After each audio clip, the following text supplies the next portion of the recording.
되어 있습니다. 점포들이 이만큼 밀집 이렇게 들어와 있죠. 이 뒤는 뭐겠어요? 이 뒤는? 이건 주택입니다. 주택. 그러니까 요 앞, 이 등을 맞대고 있는데요. 서로. 등을 맞대고 있는 앞은 점포고요. 등을 맞대고 있는 뒤는 주택이에요. 그러면은 여기에서 이 주택을 대상으로 평가를 하려고 한다면요. 이 주택을 대상으로 평가를 한다면은 용도를 중심으로 인근 지역을 획정해야 되겠죠. 그럴 때는 인근 지역이 어떻게 되겠어요? 이 등을 맞대고 있는 것에서부터 이쪽이 되겠죠. 이쪽이 뭐가 되는 거예요? 이쪽이 주거지역이 되고요. 이쪽이 뭐가 되는 거예요? 이쪽이 상업지역이 되는 거예요. 그러니까 이 인근 지역을 경계를 획정할 때는 행정동으로 따지는 것도 아니고요. 공법상 용도 지역에서 이게 주거지역이다 상업지역 이거 따지는 것도 아니고요. 실제 무엇을 이용하고 있는가, 실제의 용도를 중심으로 획정을 하는 게 바로 지금 여기 인근 지역이에요. 그러니까 물리적으로 명백하지 않을 때도 있죠. 이렇게 물리적으로 등을 맞대고 있는데 저쪽은 상업지역, 이쪽은 주거지역 이렇게 된단 말이에요. 그럴 때는 물리적으로는 명백하지 않아요. 그렇지만 지금 이 큰 길 있죠, 여기? 큰 길을 건너가면은 여기가 전부 다 고층 아파트 단지예요. 이럴 때는 이 큰 길이 바로 뭐가 될 수 있는 거예요?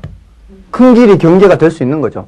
그러니까 경우에 따라서는 물리적으로 명백할 수도 있고 경우에 따라서는 물리적으로 명백하지 않을 수도 있고요. 경우에 따라서는 그 행정 동구역이 경계가 될 수도 있어요. 저쪽으로 넘어가면은 5동, 이쪽으로 넘어오면은 6동. 이렇게 되면은 이 행정동에 따라서도 달라질 수 있죠.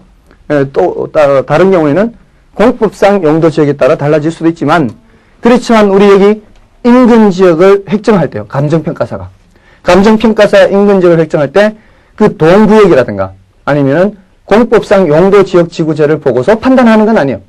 이렇게 판단하고자 했는데 결과적으로 같아질 수는 있다. 이렇게 생각을 해야 돼요. 그래서 그때 이제 판단하는 것은 바로 표준적 사용이라는 거예요. 표준적 사용을 중심으로 해서 인근 지역의 경계를 판단하는 겁니다. 그다음에 이제 인근 지역의 범위는 인근 지역의 범위가 지나치게 확대되면 가격 수준의 판정이 어렵게 되고요. 지나치게 축소되면 사례 자료를 구하기가 어렵습니다. 그러니까 어느 정도 이제 용도를 조금 완화시키느냐, 용도의 조건을 아니면은 좀 강화시키느냐에 따라서 조금 더 인근 지역이 넓어질 수도 있고 좁아질 수도 있어요. 그러니까 저층 주거지역과 아파트를 포함해서 그냥 주거지역 이렇게 하면은 조금 더 넓어질 수 있겠고요. 아니면 저층 주거지역만 따진다면 조금 더 좁아질 수 있겠죠. 어쨌든 인근 지역이라고 하는 것을 조금 더 넓게 잡느냐, 좁게 잡느냐에 따라서 어떤 장단점이 있는가 하면, 여기 인근 지역을 좀 넓게 잡으면은요, 이 지역 내에서 사례를 구하기는 쉽습니다. 그렇죠? 은평을 전부 다 인근 지역으로 잡아보세요. 이러면은 좀 안 되겠지만, 이러면은 좀 지나치겠지만, 예를 들어 은평을 전부 다 인근 지역으로 잡아버리면, 은평 지역 내의 사례는 상당히 많이 있겠죠. 그렇지만, 가격 수준을 판정하는 것은 무의미할 수 있습니다. 왜냐? 이게 지나치게 넓어지면은 가격 수준대가 어떻게 돼요? 예를 들어 평당 500에서 평당 2,500. 이거 너무 넓은 거 아닌가요? 가격 수준대를 얘기할 때 그렇게 얘기하는 것은 의미가 없습니다. 여러분들 주머니에 얼마 있는지 제가 알아맞히면은 제가 반만 받고요. 여러분들이 제 주머니에 있는 거를 알아맞히면 제가 다 드린다고 할 때 이 게임은 분명히 불공정한 게임이죠. 근데 저는 이길 자신이 있어요. 많은 분들이 제 주머니에 있는 걸 못 맞춰요. 근데 저는 어떻게 얘기하는가 하면 빵원에서부터 1억 원까지 이렇게 얘기하면 틀릴 리가 없습니다. 근데 무의미하죠. 어떤 가격 수준대를 판단한다는 것은 신뢰할 수 있는 어느 정도의 수준대를 얘기를 해야지, 이게 너무 넓어져 버리면은 처음부터 끝까지 차이가 너무 격차가 심해지기 때문에 이런 가격 수준대를 판정하는 것은 의미가 없다는 거예요. 그러니까 너무 넓게 잡아서도 안 되고 너무 좁게 잡아서도 안 돼요. 그게 이제 인근 지역의 범위고요.